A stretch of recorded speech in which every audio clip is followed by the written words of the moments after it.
అందరూ కానీ రైతుల మనసులో ఉన్నటువంటి మాటలను తొందరగా హైదరాబాద్ మిగతా ఖర్చులను తగ్గించుకుని మా ఆదిలాబాద్ జిల్లాలో ప్రభుత్వ తక్కువ మాత్రమేనా కానీ కొందరి బ్యాంకు అధికారుల తక్కువ ఉంది.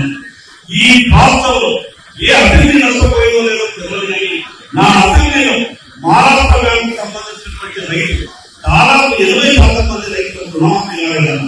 దీని మీద ప్రత్యేకంగా తెలియజేసుకోవాలా.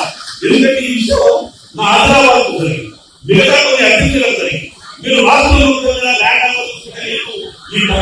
లేదు కానీ దీని ప్రత్యేకమైనటువంటి చర్యలు తీసుకోవాలా. ఎందుకంటే నా ఆదిలాబాద్ జిల్లాలో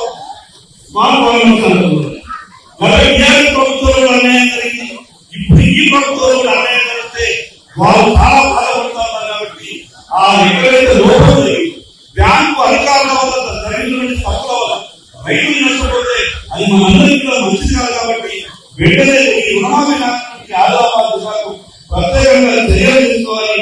ఆ ఫసల్ బీమా గురించి మీకు మొన్న చెప్పిన 20 వేల లక్షల మా ఇప్పుడు బోయరెడ్డి గారు చెప్పింది 14 కుంటల జిల్లా